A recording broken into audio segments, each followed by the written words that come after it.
Hello students, let's see this question. A conducting circular loop made of a thin wire has area is this and resistance 10 ohm. It is placed perpendicular to the time dependent magnetic field which is given as the field is uniform in space, then the net charge flowing through the loop is. Net charge flowing through the loop is. Charge की बात कर रहा है, ठीक है। तो हम बात करें चार्ज निकालना है हमें, इंड्यूस्ड चार्ज इसे बोलते हैं, इंड्यूस्ड चार्ज। तो इंड्यूस्ड चार्ज निकालने से पहले हम करंट की बात करते हैं ना। तो इंड्यूस्ड करंट कितना होता है? इंड्यूस्ड करंट तो आई होता है ई बाई आर। ई को लिखते हैं क्या है? माइनस के D phi by D T upon R. I को क्या लिख सकता हूं? D Q by D T लिख सकता हूं। तो ये हो जाएगा D Q by D T is equal to minus D phi by R D T. D T से डी टी कैंसिल, तो चार्ज जो होगा वो डी फाइव बाई आर होता है ना। तो हम लिख सकते हैं charge is basically Q is equal to minus के डेल्टा फाइव अपॉन आर। ये लिख सकता हूं मैं डायरेक्टली। अब डेल्टा फाइव क्या है? Change in flux. तो चेंज इन फ्लक्स निकाल लेते हैं। चेंज इन फ्लक्स की बात करें तो 10 मिली सेकेंड और 0 पे निकालना है।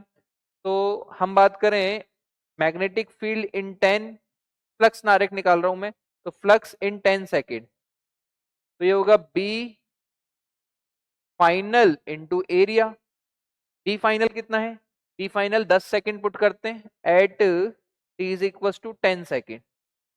10 सेकेंड में मैग्नेटिक फील्ड कितना आ रहा है?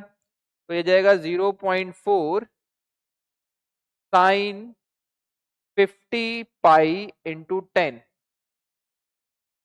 50 पाई इंटू 10 ऐसा कुछ आएगा, ठीक है। तो साइन साइन पाई की वैल्यू कितनी होती है? 500 पाई आ रहा है, 50 पाई और ये 10 आएगा, मिली में आ रहा है ये, तो इंटू 10 की पावर -3, ठीक है। उससे कोई मतलब नहीं है, 0.5 आएगा है ना, 0.5 ये मिली में है, तो इंटू 10 की पावर -3 भी आएगा। तो ये आ जाएगा 0.4 साइन, ये आ जाएगा 0.5। 0.5 कितना होता है? 1/2, तो पाई/2 आएगा। पाई/2 की वैल्यू कितनी होती है? 1, तो 0.4 आएगी। कितनी आएगी? 0.4। सेम एज इनिशियल की बात करें तो initial at T is equal to 0 second. तो t एट 5 एट 0, तो b initial into A. B initial कितना है? एरिया और है इसमें ना, एरिया को मल्टीप्लाई कर देते हैं, तो 0.5 इंटू ए। तो ये हो जाएगा 0.4 साइन 0। तो इसका फ्लक्स कितना आएगा? 0। तो हमें निकालना है चार्ज। तो चार्ज फ्लो आ जाएगा डेल्टा फाइव बाई आर। तो ये हो जाएगा हमारे पास माइनस के, तो ये हो जाएगा माइनस के 5 इनिशियल माइनस के 5 final divided by R. 5 initial 0 है, माइनस के फाइनल कितना है? 0.4 into area. Area of the loop कितना है? एरिया हमें दिया हुआ है, ठीक है। तो ये हो जाएगा 0.4 इंटू एरिया। एरिया है 3.5 इंटू 10 की पावर -3, 3.5 इंटू 10 की power -3 divided by resistance. Resistance क्या है? रेजिस्टेंस है 10 ओम। 10 सॉल्व कर लेते हैं इसे, तो ये आ जाएगा हमारे पास, ये 2 0 गए, इंटू 100 लिख देते हैं। 100 ऊपर जाएगा तो 4 इंटू 35 इंटू 10 की पावर -6 कुलाम। दैट मीन्स 5 चौका 20 की 0 हासिल की 2, 4 तिया 12, 13 14, तो 140 माइक्रो कुलाम आ रहा है।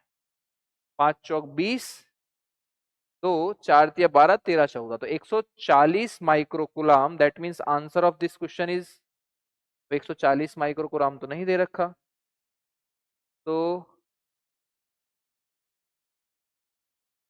हमने रेजिस्टेंस तो लिख लिया है, ठीक है, 3.5, तो 140 माइक्रो कुलाम मतलब 0.14 मिली कुलाम आएगा, सॉरी 0.14 मिली कुलाम और 0.14 मिली कुलाम, ठीक है। तो आंसर अगर हमारे पास ए ऑप्शन है तो ये 0.14 आएगा। क्या आएगा? 0.14 मिली कूलम। शायद मुझे जहां तक आइडिया है इस क्वेश्चन में, यहाँ पर मेन क्वेश्चन में 10 की पावर -1 था, है ना? आप एक बार चेक कर लेना, 10 की पावर -1 था, उसके हिसाब से 14 मिली कूलम आ जाएगा। लेकिन अगर 10 की पावर -3 है तो 0.14 मिली कूलम आएगा। दैट मीन्स ऑप्शन ए हमारे पास क्या होगा? करेक्ट हो जाएगा।